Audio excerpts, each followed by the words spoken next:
New York સિટીમાં થયેલા એક અકસ્માતમાં પોતાનો દીકરો ગુમાવનારી એક ઇન્ડિયન ફેમિલીએ હવે $105 મિલિયન દાવો માંડ્યો છે. અમેરિકા ફરવા ગયેલી આ ઇન્ડિયન ફેમિલી જૂન 2026માં સેન્ટ્રલ પાર્કમાં બગીમાં બેઠી હતી તે દરમિયાન આ અકસ્માત થયો હતો, જેમાં તેમના 18 વર્ષીય દીકરા રોમાંચ મહાજનનું મોત થઈ ગયું હતું. મૃતકનો પરિવાર જે બગીમાં બેઠો હતો તેનો ઘોડેસવાર તેમનો જ ફોટોગ્રાફ લેવા માટે બગીમાંથી નીચે ઉતર્યો હતો અને તે જ વખતે ઘોડો અચાનક જ ભડકીને દોડવા લાગ્યો હતો. તેના કારણે રોમાંચ મહાજનની માતા બગીમાંથી નીચે પડી ગયા હતા અને તેમને બચાવવાના ચક્કરમાં રોમાંચ પણ ચાલુ બગીમાંથી કૂદી પડ્યો હતો, પરંતુ આમ કરવા જતાં તે ઊંધામાં તે પટકાયો હતો, જેના કારણે તેનું મોત થઈ ગયું હતું. તેના પેરેન્ટ્સે જે દાવો માંડ્યો છે તેમાં ન્યુયોર્ક સિટીના અલગ અલગ ડિપાર્ટમેન્ટ્સ પર બેદરકારી સહિતના આરોપ લગાવવામાં આવ્યા છે. મૃતક રોમાંચ વતી તેના માતા પિતા દીપક અને પ્રિયા મહાજન તેમજ નાના ભાઈ નાનિક દ્વારા ફાઇલ કરાયેલા દાવામાં જણાવાયું છે કે રોમાંચના મોતને અટકાવી શકાયું હોત. આ ફેમિલીના લોયર સાગર ચડ્ઢાએ એક સ્ટેટમેન્ટમાં જણાવ્યું છે કે અકસ્માતને નિવારી શકાયો હોત. મૃતકના પરિવારજનોનો દાવો છે કે લીક વોલ્ટેજ અથવા તો સ્ટ્રે વોલ્ટેજને કારણે ઘોડો ભડકીને દોડવા લાગ્યો હતો અને ન્યુયોર્ક સિટીના લાગતા વળગતા વિભાગો આ પ્રોબ્લેમથી માહિતગાર હોવા છતાં પણ તેમણે તેના પર કોઈ એક્શન નહોતું લીધું. ન્યુયોર્કમાં વીજળીનો સપ્લાય પૂરો પાડતી કંપની કોન એડિસનના પ્રવક્તા જેમી મેકશોએ અંગે જણાવ્યું છે કે જુલાઈ 16 અને જુલાઈ 23ના રોજ ખૂબ જ અલ્પ પ્રમાણમાં સ્ટ્રે વોલ્ટેજ નોંધવામાં આવ્યા હતા.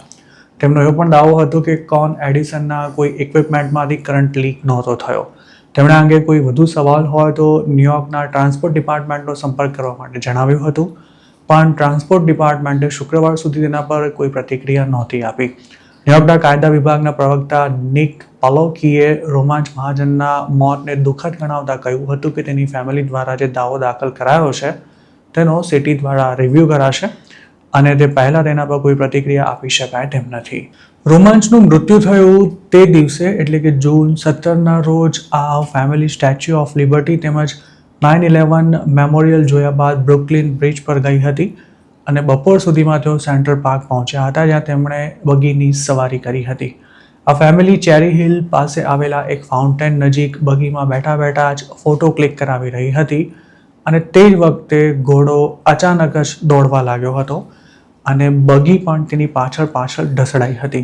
બગીમાંથી પડી ગયેલી માતાને બચાવવા જતાં રોમાંચ પણ તેમાંથી કૂદી પડ્યો હતો, પરંતુ તેનું માથું જમીન પર ટકરાતા તેને ગંભીર ઈજાઓ થઈ હતી.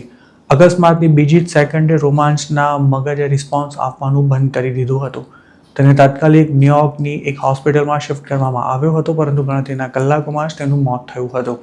ફેમિલી સાથે પહેલીવાર અમેરિકા ફરવા ગયેલા રોમાંચે ઇન્ડિયામાં હાયર સેકન્ડરી ક્લિયર કર્યા બાદ એક નામાંકિત કોલેજમાં એડમિશન મેળવ્યું હતું, પણ અમેરિકાનો પ્રવાસ તેના માટે આખરી પ્રવાસ સાબિત થયો હતો.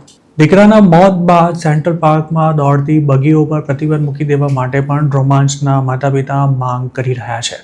તેમણે ગયા મહિને જ હેલ્થ કમિટીની હિયરિંગમાં વિડીયો કોન્ફરન્સના માધ્યમથી સામેલ થતાં સિટી કાઉન્સિલને આ અંગે ઇમોશનલ અપીલ કરી હતી. ન્યુયોર્ક સિટી કાઉન્સિલ આવતા 2 વર્ષ સુધીમાં બગીઓ પર સંપૂર્ણ પ્રતિબંધ મૂકી દેવા માંગે છે, જેના માટેનું બિલ પણ પાસ થવાની તૈયારીમાં છે. ન્યુયોર્કના જગવિખ્યાત સેન્ટ્રલ પાર્કમાં છેલ્લા 150 વર્ષથી આ બગીઓ દોડી રહી છે, પણ છેલ્લા કેટલાક સમયથી તેની સામે વિરોધ શરૂ થયો છે. એનિમલ રાઇટ્સ એક્ટિવિસ્ટની દલીલ છે કે બગી ખેંચતા ઘોડા પર ક્રૂરતા આચરવામાં આવે છે. સેન્ટ્રલ પાર્કમાં છેલ્લા 1 વર્ષમાં બગીઓને કારણે 8 જેટલા અકસ્માત થયા છે, જેથી તેની સામેનો વિરોધ પણ ઉગ્ર બની રહ્યો છે.